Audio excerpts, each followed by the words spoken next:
Hello everyone, good morning. কেমন আছো বন্ধুরা সকলে? আশা করি অনেক ভালো আছো। তোমাদের ভালোবাসায় আমরাও বেশ রয়েছি। আমি পিয়া মণ্ডল ফ্যামিলি ব্লগের পক্ষ থেকে অনেক স্বাগত, অনেক ভালোবাসা।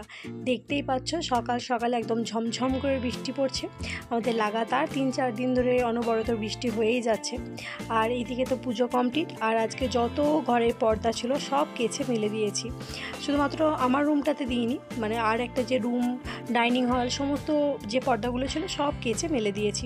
কারণ হয়তো মঙ্গলবারে হয়তো মাকে ছুটি দিয়ে দিতে পারে হসপিটাল থেকে, তার জন্য আগে থেকে একটু একটু করে আর কি পরিষ্কার পরিচ্ছন্ন করে রাখার চেষ্টা করছি।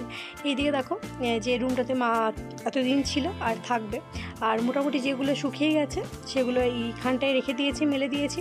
আর যেগুলো শুকায়নি সেগুলো আবার ওই তারটাতে মেলে দিলাম।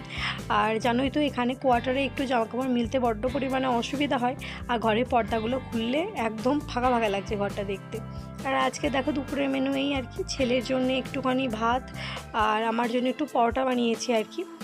আর গিয়েছিলাম একটু ক্যান্টিনে মালপত্র আনতে, কারণ জানোই তো কর্তামশাই কিছুদিন হলো নেই, ও হসপিটালে আছে মায়ের কাছে। তো একটু আধটু তো জিনিসপত্র লাগবেই আমাদের, তো ক্যান্টিন গিয়েছিলাম আনতে। এই সমস্ত জিনিসপত্র ছিল না, এগুলোই আর কি নিয়ে এলাম। আর এই বাচ্চা নিয়ে যাওয়া যে কি কষ্টকর, তোমরা অনেকেই আগের দিনের ভিডিওতে কমেন্ট করেছিলে মা কেমন আছে কি না। তো দেখো একটুখানি ভিডিও ক্লিপ তোমাদেরকে সাথে শেয়ার করছি। মা মোটামুটি ভালোই রয়েছেন, সমস্ত কিছু নর্মাল রয়েছে। যেহেতু একটু বড় সার্জারি তো একটু তো কষ্ট হবেই। আর মায়ের একটু অক্সিজেনের লেভেলটা একটু পরিমাণে কম আছে, বাস। আর এইদিকে দেখো বাবুকে নিয়ে বসিয়েছি, একটু পড়তে বসিয়েছি আর কি। ওর তো স্কুলে প্রচুর পরিমাণে হোমওয়ার্ক দিয়েছে, যেহেতু সামার ভ্যাকেশন এখন। আর এই কিছুদিন যাবত আর কি বেশ পড়াশোনার দিকে মন দিয়েছে দেখছি।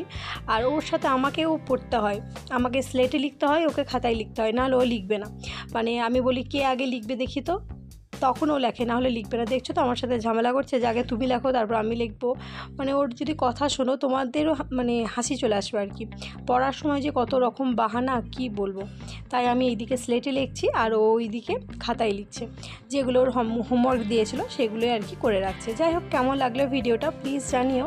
আর নতুন কোনো বন্ধু থাকলে